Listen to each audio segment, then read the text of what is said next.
Lantas apa yang harus dibenahi di institusi Polri supaya citranya tidak terpuruk? Pemirsa, kita akan membahasnya bersama dengan dua narasumber kita yang saat ini sudah bergabung. Ada penasehat ahli Kapolri Irjen Pol Purnawirawan Arianto Sutadi dan juga anggota Komisi 3 DPR RI fraksi Golkar Sudesson Tandra. Selamat malam Bapak-bapak. Selamat malam Pak Firsan, selamat malam Pak. Selamat malam Pak Jenderal, apa kabar? Saya ke Pak Arianto. Pak Arianto, kapan polisi, institusi kepolisian ini berbenah supaya hal ini tidak terulang? Karena citranya sudah menjadi pertanyaan bagi warga. Wow, bebenahnya sudah sejak dulu Pak. Sudah 50 tahun yang lalu polisi itu selalu bebenah terus karena selalu disorot negatif. Terutama belakangan-belakangan ini ya. Apalagi belakangan ini bertubi-tubi polisi, banyak sekali oknum polisi yang berbuat sehingga mencemarkan nama baik polisi. Nah ini kalau kita tanya, kita kepada Pak Kapolri sendiri juga sudah banyak sekali memberikan arahan-arahan. Kita akan bersih-bersih, kita akan tegakkan sesuai dengan presisi dan sebagainya. Tapi kenyataannya ya memang kayak gitu, masih ada aja yang bertindak di lapangan yang negatif.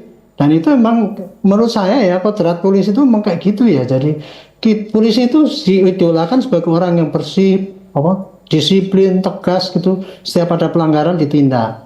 Tetapi dalam prakteknya 460.000 personil polisi itu tidak ada yang semuanya itu bagus seperti yang dikatakan masyarakat. Ada yang bagus, ada yang setengah bagus, ada yang sedang-sedang, ada yang buruk sekali Pak gitu. Nah yang buruk sekali inilah yang sekarang ini disorot oleh media gitu kan. Jadi sekali sorot negatif, otomatis polisi pasti akan nilainya itu jatuh terpuruk gitu. Prestasi-prestasi yang dicapai itu tidak akan mengangkat nama polisi. Itu udah kita bahas tiap hari Pak itu. Bagaimana cara menghilangkan citra buruk polisi itu. Kalau menurut pandangan saya terakhir ini hanya mungkin ya, kalau menurut kesimpulan saya selama ini, polisi itu tidak pandai ya memanage berita. Apabila ada suatu berita yang negatif gitu, kemudian tidak cepat-cepat mengklarifikasi ini loh yang terjadi kayak gini. Oh, anggota saya memang salah, salahnya di sini dan akan kita hukum dan sebagainya. Itu cuma sampai sekarang kan nggak cepat gitu loh, terlambat. Sudah berita viral, rame banget, baru muncul tak sedikit. Ini pun coba sampai sekarang nih kasus ini. Tadi yang kita lihat dari Kabid Humas kan. Ada orang yang melaporkan penipuan namanya A, LP nomor segini, ini dan sebagainya. Tapi tidak menjelaskan dari publik yang pengen tahu tuh apa Pak yang terjadi itu sesungguhnya itu. Apakah Pak Bintoro ini betul-betul menerima suap atau memeras dan sebagainya. Kan nggak dijelaskan Pak. Hanya penjelasannya cuman ini sekarang ini sudah kita dipatsus, sudah diperiksa, akan kita tindak. Itu salah satu sehingga polisi seakan-akan terpuruk terus tapi tanpa penjelasan kepada publik. Dan itu yang menjadi publik geram ya gitu. Senior-senior kami pun juga geram yang melihat itu ada berita 20 miliar. Wah kok segitu tamaknya sih gitu loh. Hanya seorang pamen minta 20 miliar gitu. Itu contohnya. Kita juga tanya kepada Polri, saya sebagai penasihat ahli juga tiap hari kan memberikan saran ini sebaiknya diantisipasi kayak gitu. Sudah Pak, benah-benah polisi itu setiap hari sudah disarankan dan katanya polisi juga sudah berbenah juga tuan. Cuman ya karena banyak sekali yang harus dibenahi itu, sementara yang dibenahi juga tidak dibenah-benah juga. Itu memang harus diterima polisi saat ini Pak. Tapi menurut hemat saya ini suatu cambuk bagi polisi ya Pak ya. Bagi Pak Kapolri dalam presisinya ini supaya betul-betul ditegakkan, kontrol melalui medsos ini mestinya dimanfaatkan sebaik-baiknya untuk menerima masukan mana yang paling buruk. Nah kalau untuk Kapolda nih Pak, kemarin saya telepon dengan Pak Kapolda, ya Pak saya itu menggeram juga tuh dengan anggota yang nakal-nakal ini. Akan saya bersihkan nih dalam itu. Begitu Pak, baik. Semangatnya begitu. Baik, gitu. Saya ke Pak Sudesson. Pak Sudesson, ini sudah dicambuk berkali-kali institusi Polri melalui anggota-anggotanya sendiri. Tapi ternyata perubahan sepertinya masih belum terlihat cukup signifikan. Kalau Pak Sudesson dari anggota DPR melihatnya seperti apa? Terima kasih, salam untuk Pak Arianto. Jadi begini, kalau tadi apa yang dikatakan oleh Pak Arianto itu benar, bahwa institusi kepolisian kan suatu institusi yang besar sekali. Luas wilayah kita juga besar sekali. Dan banyak anggota polisi yang masih baik. Moralnya juga baik. tentu kami ya dari DPR juga, saya kebetulan di Komisi 3 sangat menyayangkan sekali dan mengutuk keras ya tindakan dari oknum ini yang terus terang merusak citra Polri. Kalau kita lihat belakangan ini tindakan dari institusi kepolisian kan sangat keras. Misalnya itu kasus Malaysia itu pemerasan itu ya, itu langsung diberhentikan dengan tidak hormat, ya kan? Nah, yang kami sayangkan itu kejadian itu kan terjadi di Jakarta. Bayangkan aja, ya kan? Yang kontrol masyarakatnya sangat baik, ya. Ada medsos yang bisa langsung diviralkan. Ya toh? Nah, untuk itu sebenarnya apa yang dikatakan oleh Pak Arianto tadi itu udah benar. Tidak kurang-kurangnya itu pimpinan Polri ya sudah melakukan tindakan-tindakan keras ya. Kalau kita mundur sedikit bahkan Jenderal Bintang 2 bayangkan aja. Ya, diberhentikan dan dipidana. Ya. Nah, tentu kita menganut asas praduga tidak bersalah. Tetapi kalau oknum ini ya yang merusak citra Polri dan juga merusak kita semua ini, ya kami minta untuk jangan saja diberhentikan tapi dipidanain, diberi hukuman yang keras supaya apa? Masyarakat itu merasakan benar bahwa pimpinan polisi, pimpinan Polri itu benar-benar ya melakukan pengawasan secara ketat, menindak anggotanya yang melakukan pelanggaran. Itu pertama. Baik. Yang kedua juga menjadi pelajaran bagi anggota polisi dimanapun berada untuk tidak main-main. Artinya bahwa kalau nanti mereka melakukan suatu kesalahan, pasti ada tindakan keras. Ya kan? Begitu. Sehingga ini bisa sungguh-sungguh memperbaiki citra Polri yang semakin hari menurut kami semakin baik. Ya, ada tindakan yang menurut saya sudah responsif. Begitu ada berita langsung ditangani. Ya. Lalu ditaruh di dalam penempatan khusus. Kira-kira demikian. Baik, kita akan dengarkan juga langsung apa tanggapan warga mengenai kasus ini. Pak Arianto dan juga Pak Sudason sudah bergabung bersama kami. Pemirsa, ada Bella Evangelista dan juga juru kamera Koel Joseph.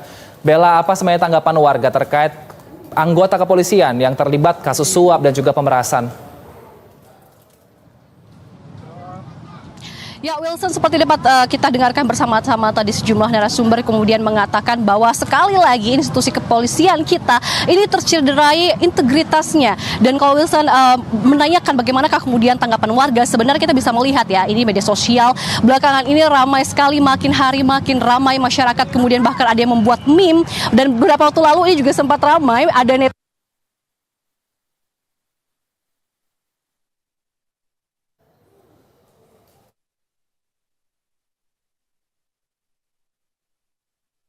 nominal tertentu. Dan terkait dengan hal ini juga saat ini saya tengah berada di lokasi, banyak sekali komunitas anak-anak muda, dan karena itu saya ingin menanyakan tanggapan dari warga khususnya dari kalangan muda bagaimana kemudian mereka merasakan tentunya kegelisahan terkait dengan hal ini. Dan bersama-sama dengan saya saat ini sudah bergabung, ini ada siapa mas namanya? Rasyad. Oke, Mas Rasyad, seperti yang disampaikan tadi oleh Wilson juga sejumlah narasumber kita. Mas Rasyad, seperti yang disampaikan tadi oleh Wilson juga sejumlah narasumber kita, tentunya selaku anak muda yang aktif di media sosial, Mas Rasyad juga tentu akhir-akhir ini sering melihat banyak sekali komentar netizen segala macam terkait dengan integritas kepolisian seperti itu ya. Mas Rasyad sendiri seberapa sering melihat komenan-komenan terkait dengan hal ini, Mas? Kebetulan karena cukup aktif di sosial juga, dan itu menjadi salah satu hal yang sangat ramai ya Mbak sekarang, baik di hampir semua platform lah membicarakan hal yang sama terkait dengan tadi integritas dan citra dari institusi Polri itu sendiri. Oke, terkait dengan hal ini Mas Rasyad sendiri melihatnya seperti apa? Ini kemudian serius kah atau sebenarnya lucu-lucuan atau bagaimana sebenarnya, Mas?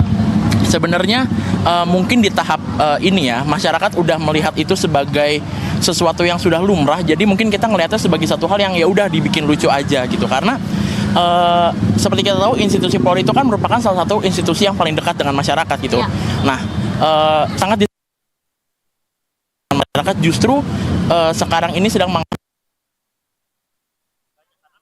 akan berdampak ke citranya di masyarakat banyak, karena memang itu sangat berdekatan dengan kehidupan kita sehari-hari lah.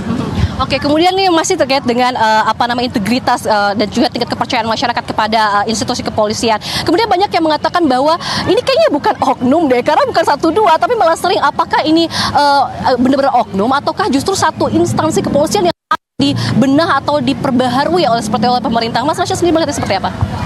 Mungkin kalau saya sendiri melihatnya ya, karena kita ngelihat kalau oknum itu kan cuma kan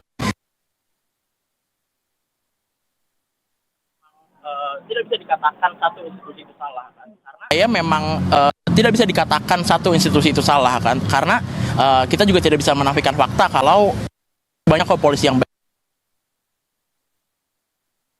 personel secara institusional maupun secara personel itu untuk bisa bertindak yang baik, bertindak yang objektif dan menjalankan tugasnya secara baik untuk masyarakat. Oke, terima kasih Mas Rashid untuk jawabannya. Kemudian ini Wilson ya, di samping saya juga sudah bergabung. Saya sudah menarik 2 anak muda lainnya. Kita akan tanyakan pendapat mereka juga. Nah, sama seperti pertanyaan Mas Rashid. Iya, pemirsa, kami mohon maaf atas kendala teknis. Memang kurang begitu terdengar jelas tadi tanggapan dari warga. Tapi kita mendengarkan sendiri tadi Pak Arianto dan juga Pak Sudason mengenai tanggapan warga akan citra dari Polri. Meskipun tadi Rashid mengatakan bahwa tidak semuanya, tidak seluruhnya memang anggota kepolisian yang membuat citra kepolisian buruk. Tapi ada beberapa yang ternyata citra buruk kepolisian ini akhirnya dianggap lucu-lucuan aja, karena menurut mereka bahkan sebenarnya sudah lumrah. Ini tentunya kalau mengartikan hal ini Pak Arianto seperti apa? Apakah memang masyarakat sudah pasrah saja dengan kinerja kepolisian yang beberapa kali akhirnya terlibat masalah suap dan juga pemerasan ini? Ya, itu gambaran daripada kekecewaan masyarakat kan ya, gitu ya. Gambaran daripada kekecewaan masyarakat pada kinerja polisi. Kalau saya pribadi, saya jadi polisi mulai tahun 71 Pak. Jadi 3 zaman saya polisi, mulai sebelum KUHAP sampai pertengahan KUHAP sampai sekarang ini. Itu ya dari dulu citra polisi itu ya seperti ini Pak, gitu. Karena polisi itu ya kerjanya kan langsung tadi dikatakan langsung berhadapan dengan masyarakat. Dan setiap hari itu polisi akan menyelesaikan sengketa pasti. Setiap hari polisi akan menerima pengaduan. Kalau pengaduan tidak segera bisa ditindaklanjuti pasti kecewa. Pasti polisinya dibilang malas dan sebagainya. Mengatasi sengketa ya. A dan B bersengketa. Sengketanya pasti ada yang menang, ada yang kalah dong. Yang menang akan belum tentu menyanjung tuh, tapi yang kalah memaki-maki polisi lah gitu. Itu sudah biasa Pak, jadi gitu. Dan itu sudah kodrat daripada polisi itu ya. Polisi tidak boleh gila hormat ingin disanjung oleh masyarakat. Tetapi polisi harus melihat kinerja saya itu jangan melihat pada diri sendiri. Sebagai contoh saja, jangan kalau kita tuh pengen polisi dianggap baik, lihat surveinya kita adakan kemudian bagus, pasti bagus. Kita lihat komentar masyarakatnya, bagaimana masyarakat itu kecewa di mana itu. Itulah mestinya menjadi ukuran daripada polisi untuk pembenahan gitu Pak. Jadi citra negatif polisi itu Pak, saya polisi 3 zaman ini jadi sejak dulu ya kayak gini-gini aja. Cuman sekarang ini lebih dahsyat karena medsos itu sangat dahsyat itu Pak. Itu pengaruhnya bisa langsung. Kemudian hanya 1 orang aja ngomong itu udah langsung menyebar seluruh itu. Coba kalau kita lihat berita di TV, setiap hari ada keberhasilan polisi nangkep orang yang baru dibunuh langsung ketangkap kan itu. Tapi dianggap biasa-biasa aja tuh. Tetapi begitu ada yang negatif, langsung tercemar. Wah, kok polisi kok kayak gitu tuh? Udah makan duit rakyat, udah dibayar. Jadi itu memang risiko dari tugas polisi Pak. Tapi menurut hemat saya menghadapi kayak gini ini harusnya polisi harus bisa memberikan penjelasan. Kalau ada anggota yang salah, bilang salah, ini salahnya udah langsung saya tindak. Sebagai contoh seperti kemarin tuh, saya salut dengan TNI AL tuh Pak. Begitu ada oknum TNI yang dianggap itu menembak itu, nggak sampai 1 bulan langsung sudah saya kirim ke Mahmil. Itu mestinya polisi juga kayak gitu Pak. Kalau ada anggota yang dicurigai ini seperti ini. Ditoro dicurigai ini. Udah langsung seminggu ini harus klarifikasi. Iya, dia memang salah dan kemudian saya patsus dan saya PTDH dan kemudian akan saya periksa dengan pidananya kalau memang terbukti. Tapi kalau tidak, enggak. Sebetulnya begini loh. Seperti kemarin ini contoh ini ya. Ini sebenarnya bukan cocok pemerasan tetapi penyuapan yang lebih cocok. Nah, kayak gitu sudah bagus. Cuman enggak ada endingnya kan. Mestinya kasih tahu endingnya gini. Puas, jadi rakyat tidak tanda tanya cuma nyari kesalahan terus gitu. Iya. Itu kira-kira gitu Pak. Baik, sebelum saya ke Pak Sudason, kita sapa juga sudah bergabung bersama kita ada Pak Abdul Fikar ini pakar hukum pidana yang sudah bergabung bersama kita. Pak Abdul Fikar, apakah sudah bisa mendengar suara kami?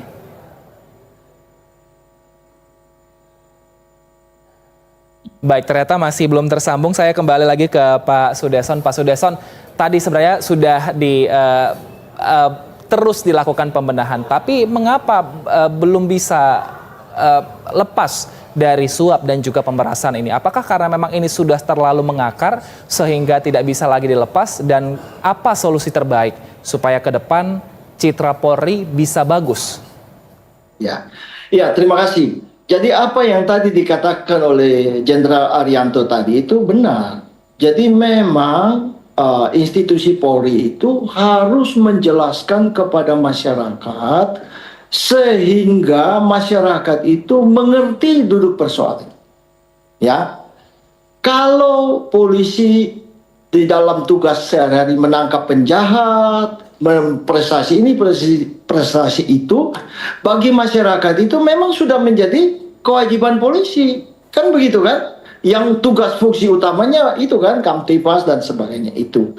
Tetapi kalau polisi itu oknumnya itu melakukan kejahatan, melakukan sesuatu yang melanggar hukum, mereka ini institusi polisi yang disorot, ya kan? Oleh karena itu menurut saya fungsi-fungsi yang ada di Polri termasuk Humas dan sebagainya itu harus tanggap. Masyarakat itu ingin mendapatkan penjelasan secara clear, itu pertama. Yang kedua, masyarakat itu ingin tahu langkah-langkah apa yang akan dilakukan oleh institusi terhadap oknum-oknum yang nakal ini. Baik. Ya kan? Sehingga rasa keadilan masyarakat itu terpuaskan. Kan begitu. Kalau kita melihat begitu kan sangat disayangkan. Ada banyak sekali rekan-rekan di kepolisian yang baik itu, akhirnya mereka merasa kecewa benar. Kita kerja siang malam mempertaruhkan nyawa kita, ya berhadapan dengan geng perampok, berhadapan dengan narkotika dan sebagainya. Akhirnya satu yang berbuat salah, akhirnya kita semua, ya kan, terkena masalah ini. Maka pada kesempatan ini terus terang, ya saya terus terang meminta kepada pimpinan Polri, terus saya Pak Kapolri, tindak tegas mereka-mereka ini. Yang merusak citra kepolisian ini jangan diberhentikan secara tidak hormat saja, dipidana. Supaya mereka merasakan itu menjadi pelajaran bagi rekan-rekan yang lain dan masyarakat itu terpuaskan. Merasakan bahwa Polri itu sudah mengambil tindakan yang komprehensif dan rasa keadilan masyarakat itu kemudian terpuaskan. Kira-kira demikian. Baik, kita kalau mungkin membahas citra, memang Humas diharapkan bisa bekerja cepat ataupun kepala kepolisian di daerah bisa bekerja cepat. Tapi kalau misalnya kita juga berbicara mengenai mental, anggota kepolisian yang tadi sepertinya selalu butuh uang sehingga melakukan pemerasan dan juga minta disanjung. Sebenarnya perlukah juga ada rekrutmen atau mungkin tes yang dilakukan secara berkala Pak Arianto kepada anggota kepolisian yang mungkin naik jabatan supaya mentalnya itu adalah untuk melayani warga karena mereka adalah seharusnya mengamankan warga, bukan justru malah membuat intimidasi dengan cara memeras dan juga menerima suap. Ya Pak, waduh kalau mengenai masalah itu asesmen ya Pak, sekarang ini ada. Kalau mau naik pangkat melalui asesmen, mau mencari jabatan melalui asesmen, dicari diinterogasi satu persatu, ini kira-kira atas enggak untuk menduduki jabatan, sudah dilakukan Pak, sudah dilakukan. Kemudian tes moral juga polisi sejak masuk sudah 5 tingkatan tes kan, tes moralnya dicek, kecakapannya dicek, kesehatannya, physical judgment, mental, ideologinya, semua saya dicek Pak itu, semua, dan tesnya pun pakai model baterai. Dan Pak melibatkan soal-soalnya itu dari eksternal. Dan kelulusannya juga langsung transparan sehingga sistem Google nggak bisa model suap-suap. Jadi mulai dari pengetesan itu sudah ketat sekali Pak gitu. Tapi begitu sudah dites ketat, kemudian dididik, selesai pendidikan, masuk dalam dinas, itu pengaruh lingkungan itu sangat besar dan tidak banyak yang bisa tahan dengan pengaruh itu. Akhirnya juga banyak yang pudar dan sebagainya. Nah untuk naik itu. Untuk naik jabatan saya sampaikan tadi sudah pakai asesmen yang sangat ketat sekali itu, pakai outsourcing itu. Tetapi prakteknya ya masih ada ya, karena 460.000 orang Pak ya. Jadi nggak akan mungkin kita bisa memperbaiki semua itu dengan bagus sekali, enggak. Pasti ada yang salah. Tetapi dengan banyaknya kesalahan ini, kalau saya sementara ini menilai bahwa memang sistem pengawasan daripada polisi itu sangat kurang efektif Pak. Kenapa? Karena polisi itu, Pak, itu mempunyai diskresi, Pak. Semua tindakan dia bisa lakukan di lapangan tanpa pengawasan. Tidak, kalau mau bertindak harus tidak minta izin, langsung tindak sesuai dengan penilaian dia sendiri di lapangan. Pengawasannya itulah yang sekarang itu sangat sulit, Pak. Karena apa? Pengawasan yang paling utama polisi itu kan ada eksternal, internal. Yang paling tepat adalah waslekat itu oleh pimpinannya sendiri. Pimpinan polisi nggak bisa melihat sehari-hari tugas yang di lapangan itu, Pak. Nah, sayangnya juga sekarang polisi karena banyak yang kurang baik, yang mengawas pun sudah terkontaminasi, akhirnya tidak efektif pengawasan dari atasan itu. Yang kedua, tindakan tegas itu tadi seperti Pak Sodesen tadi yang katakan, tindakan yang diberikan kepada yang pelanggar itu nggak transparan, Pak. Itu kalau saya kemarin kan menyarankan, Pak, kode etik, sidang etik itu mesti terbuka aja biar dilihat oleh polisi dan bisa dilihat oleh polisi-polisi yang lain. Oh, ini begini toh kalau sidang etik itu, sehingga orang tidak, saya nggak ngerti sampai sekarang sidang etik harus ditutup, nggak boleh terbuka, ngapain? Jadi orang kan nggak percaya, ini polisi melindungi orang salah terus, ini kan kayak gitu akhirnya. Seandainya itu transparan tuh mungkin ya barangkali itu ada sedikit ada efek jerahnya ada lah gitu.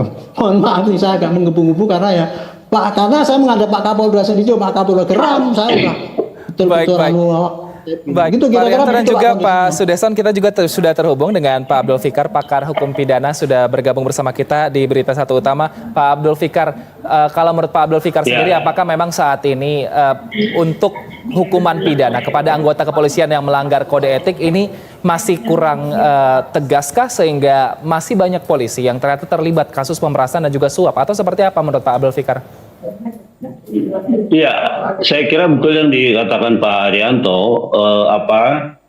Polisi kelihatannya lebih pada penegakan kode etiknya, gitu ya, kode perilakunya sebagai kepolisian. Tapi sebenarnya perbuatan itu kan juga sudah memenuhi unsur pidana sebenarnya. Gitu. Nah, itu yang jarang terlihat. Ya, hanya umpamanya yang menonjol dan diketahui oleh masyarakat banyak, umpamanya seperti kasus Pak siapa itu namanya yang bekas kabar reskrim itu ya, itu yang terbuka yang seperti itu gitu, yang sudah diketahui secara umum terbuka gitu. Tapi ada sebenarnya banyak perbuatan-perbuatan yang secara pidana itu memenuhi unsur pidana gitu, tapi itu tidak diteruskan ke level pidana. Nah, ini yang saya kira kedepannya harus diperhatikan oleh Pak Kapolri ya. Bagaimana di samping penegakan kode etik juga penegakan hukum pidananya juga gitu, karena pada tindak pidana yang mengatasnamakan jabatan dalam jabatannya sebagai kepolisian gitu ya, sebagai alat negara ya, saya kira itu juga menjadi penting gitu ya, karena apa, di lapangan itu rawan penggunaan jabatan untuk kepentingan diri sendiri ya, untuk kepentingan yang bersifat privat gitu, itu lebih banyak gitu, dan itu jarang diketahui gitu ya. Umpamanya berapa banyak oknum yang memegang istilahnya jatah keamanan di beberapa tempat wilayah umpamanya, itu banyak itu rahasia umum saya kira ya. Ada setoran dan sebagainya, itu banyak orang mengetahui gitu. Nah, ini yang saya kira juga harus transparan gitu. Artinya di samping kalau diketahui ada pelanggaran etiknya juga dietik, dan kalau ada unsur pidananya, saya kira dia harus dibawa gitu, harus diadili sama seperti masyarakat yang sama gitu. Karena kan polisi sudah keluar dari militer, artinya dia tidak lagi tunduk pada peradilan militer. Dia harusnya dibuka sama seperti peradilan pada umumnya, begitu, Mas.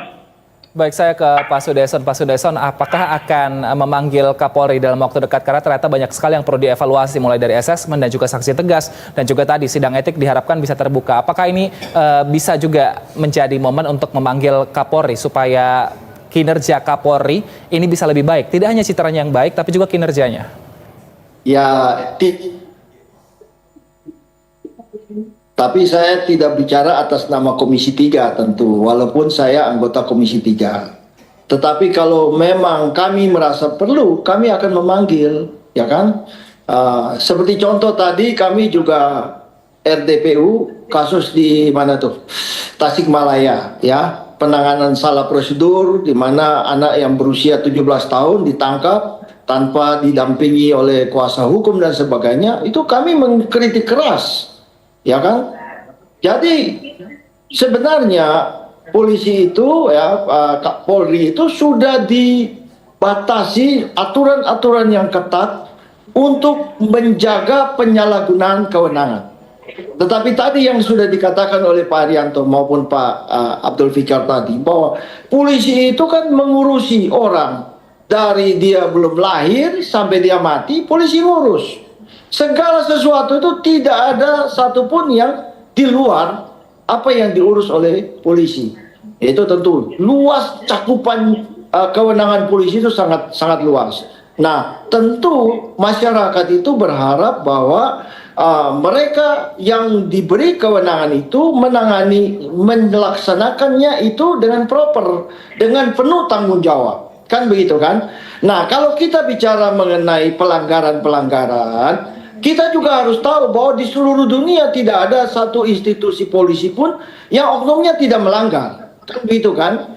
Ada pelanggaran itu, tetapi yang mirisnya seperti yang tadi kita lihat, ada kasatnya, ada kanitnya, ada kasubnitnya. Bayangkan aja, ini lama-lama bisa jadi mafia di dalamnya. Dan bayangkan saja, kalau kemudian kita tidak menindak tegas oknum-oknum yang nakal ini, ya. Dan kami terus terang mendorong kepada Kapolri, jangan sampai kepada sidang kode etik.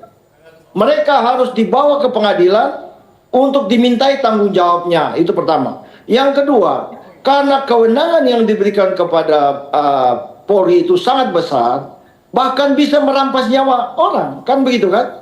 Merampas kemerdekaan orang bisa, kan begitu? Maka kewenangan itu benar-benar harus diawasi. Yang ketiga, jikalau terjadi pelanggaran seperti ini, maka harus ditindak sekeras-kerasnya. Ya, saya ulangi ya, harus ditindak sekeras-kerasnya. Kenapa demikian? Karena kalau ditindak sekeras-kerasnya itu pertama menjawab rasa keadilan masyarakat.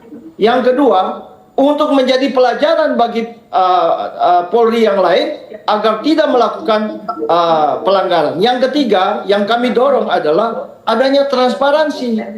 Ya, kalau adanya transparansi di dalam institusi kepolisian, baik itu di dalam rekrutmennya, penempatannya, ya, maupun di dalam menjalankan tugas kewenangannya, ya, yang dapat diawasi oleh masyarakat, maka dapat memperkecil pelanggaran-pelanggaran yang bisa terjadi di tengah-tengah masyarakat. Kira-kira demikian pendapat kami. Harus ditindak sekeras-kerasnya. Pak Abdul Fikar, menurut Anda apakah anggota kepolisian yang terlibat kasus hukum sudah cukup ditindak sekeras-kerasnya atau masih belum? Belum maksimal gitu ya, belum maksimal dalam pengertian itu tadi ada banyak kasus yang berhenti di peradilan kode etik gitu ya. Jadi padahal sebenarnya perbuatan-perbuatan itu sudah memenuhi unsur pidana gitu. Mestinya ya dibawa saja. Susahnya kan begini, penegak hukum di bidang secara umum ya, di bidang penyidikan yaitu polisi juga itu. Nah itu yang sulitnya itu gitu ya. Ya mestinya kan juga di kepolisian meskipun dia tugasnya di sama-sama tidak direserse gitu ya, tidak direserse. Nah mestinya itu lebih tegas gitu. Jadi solidaritas korps itu oke, ada gitu ya, tetapi harus ditempatkan pada tempat yang pasti gitu ya, pada tempat yang tepat gitu ya. Setiap anggota yang melanggar dan ada indikasinya pelanggaran pidana, saya kira ya harus diteruskan secara pidana gitu ya. Kan tindak pidana yang paling kecil itu kan tilang sebenarnya ya. Tilang saja orang tidak membawa perlengkapan SIM dan sebagainya itu dibawa ke pengadilan gitu. Nah ini sudah dilakukan oleh petugas juga gitu ya, dan pasti bukan pasti, maksud saya lebih banyak unsur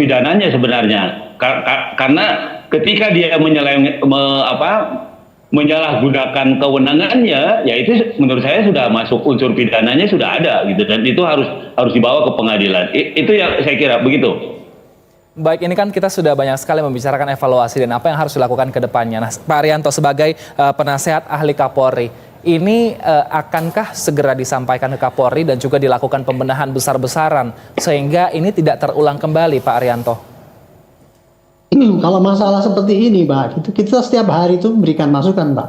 Begitu ada rame-rame ini, Pak, Tapi ini artinya... seminggu yang lalu saya dengar orang ini rame itu, saya langsung ngomong ke Kabid Humas, saya sampaikan, Dek, ini pasti akan meledak kasus ini. Cepat-cepat klarifikasi apa yang terjadi gitu.